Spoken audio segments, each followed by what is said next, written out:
Shabbos, everybody. Good Shabbos. Happy to see two of my kids here today. Last Shabbat, I spoke about the tremendous Parsha of Kitasa, which was very long. This week, the Parsha is very small. In comparison, it is quite small, but it has a very hefty message that we can take with us that applies to us today, and I'm going to show you what it is. Firstly, though, the Parsha really points out Moshe's characteristic of leadership, because last week, the motley crew that we are decided to worship a golden calf. This week, Moshe says, okay guys, we need to get back on track. We have a job to do. God is our partner, and we can organize ourselves, and we're going to be a great nation. And not only are we going to be a great nation, we're going to teach others what life really should be like on earth. So Moshe's leadership is really going to come out strong in this Parsha. And the first thing that it talks about is Shabbat. The Parsha opens up. Why? Because as important as it is to do a productive, good job during the week, nothing supersedes Shabbat, even building the Mishkan. And that's what we have to really take to heart.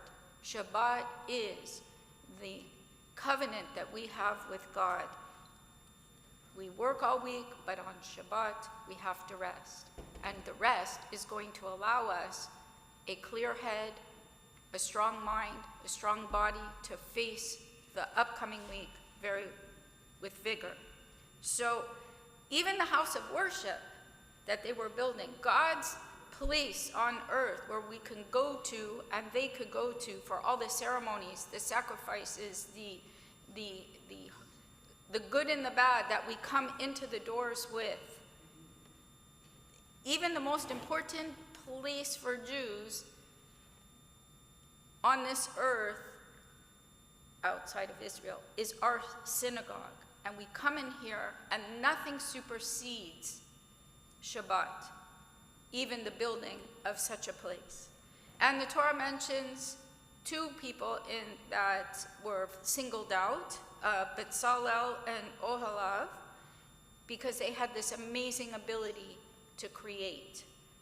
And again, you meet people that can sing or can paint or can do any tremendous, beautiful thing, a little extraordinary. This is God's gift, to do something good with it.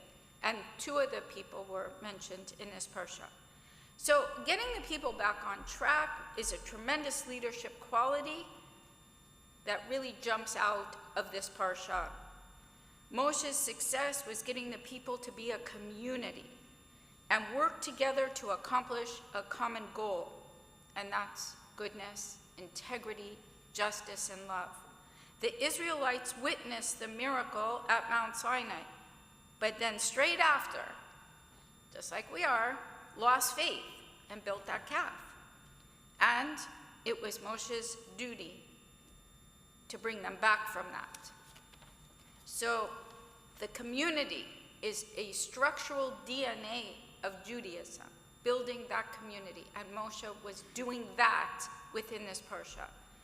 The first symbol of this is, of course, to build a place where we can all share a common ideology, where there is a formula and structure to follow, where everyone counts as an important contributor, and all hands are needed. That's community. That's Shaare Zedek.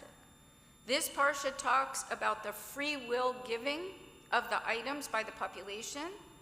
This is the ideal scenario of building a community with a foundation that will last, that people give from their heart, not out of obligation.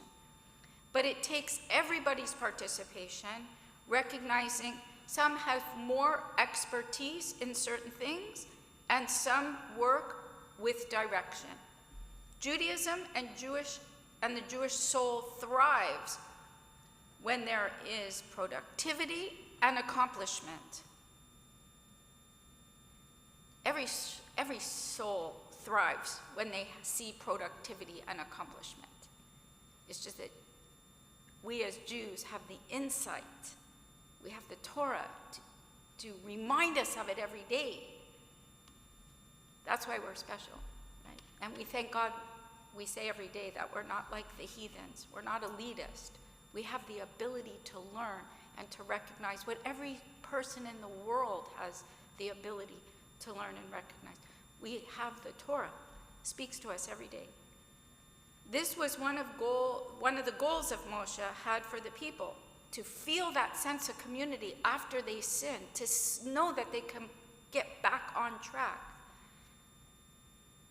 And that actually all sounds very characteristic of a modern day person and a modern day community, because the Torah is timeless. Shabbat Shalom. We